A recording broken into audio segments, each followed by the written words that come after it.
بسم اللہ الرحمن الرحیم۔ السلام علیکم ورحمۃ اللہ وبرکاتہ۔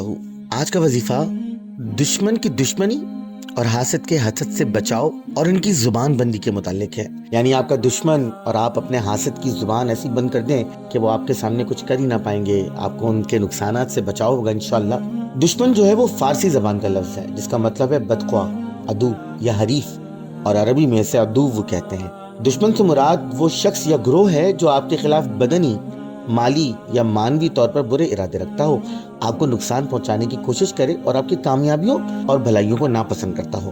دشمن دو طرح کے ہوتے ہیں، ایک ظاہری دشمن جو کھلم کھلا دشمنی رکھے، اور باطنی دشمن جیسے کہ شیطان، نفس امارہ، یہ اندرونی طور پر ہمیں برائی پر اکساتے ہیں۔ حاسد عربی زبان کا لفظ ہے جس کا مطلب ہے کسی کی نعمت کا زوال چاہنے والا۔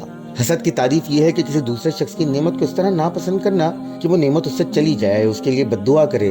حاسد وہ شخص ہوتا ہے جو کسی دوسرے شخص کو دی گئی نعمت، مال، عزت، علم، صحت وغیرہ کو برداشت نہیں کر پاتا اور چاہتا ہے کہ وہ نعمت اس بندے سے چھن جائے، اس شخص کے پاس سے چلی جائے، خواہ وہ نعمت خود اس سے ملے یا نہ ملے۔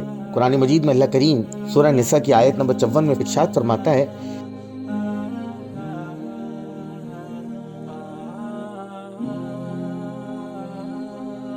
کیا یہ لوگ اس بات پر حسد کرتے ہیں جو اللہ نے انہیں اپنے فضل سے عطا کی؟ اور پھر نبی کریم صلی اللہ علیہ وآلہ وسلم نے فرمایا، جو کہ سنن نبی داؤد میں موجود ہے،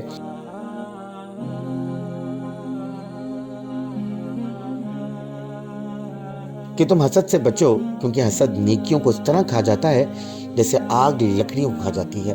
آپ صلی اللہ علیہ وآلہ وسلم نے یہ بھی فرمایا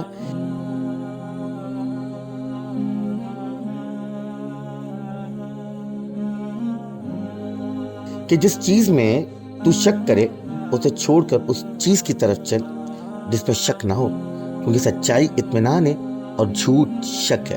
دشمن اور حاسد دونوں انسان کی روحانی ترقی میں رکاوٹ ہوتے ہیں، نہ صرف روحانی بلکہ دنیاوی ترقی میں بھی۔ دشمن کا علاج برداشت اور حکمت سے، جبکہ حاسد کا علاج دعا اور احتیاط سے کرنا چاہیے۔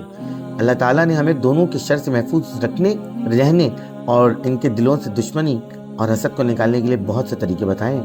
اگر آپ اپنے دشمن اور حاسد کو باندھنا چاہتے ہیں، ان کی دشمنی سے بچنا چاہتے ہیں، اور آپ یہ چاہتے ہیں کہ آپ کا دشمن اور حاسد جتنا بھی چاہے زور لگا لیں آپ کے مقابلے میں نہ آ سکیں اور آپ کو کوئی نقصان نہ پہنچا سکے، تو آپ نے سب سے پہلے کرنا یہ ہے کہ ان کے متعلق کسی سے بات نہیں کرنی، آپ نے ان کی شکایت نہیں کرنی کسی سے۔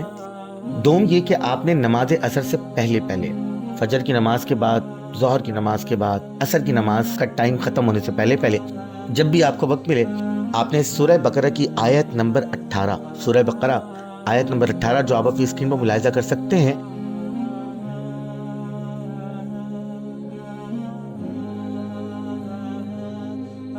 آپ نے اس آیہ مبارکہ کو 11 دن تک 111 مرتبہ یعنی 111 ٹائمز 11 ڈیز تک پڑھنا ہے۔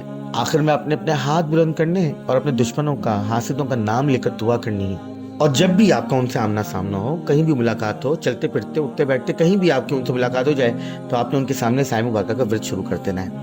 آپ اپنی آنکھوں سے سایہ مبارکہ کے کمالات کا مشاہدہ کریں گے اور دیکھیں گے کہ کیسے آپ کا دشمن اور آپ کا جو حاسد ہے اس کی نہ صرف زبان بند ہوتی ہے بلکہ اس کی دشمنی اور اس کے حسد سے آپ کو نجات مل جائے گی انشاءاللہ۔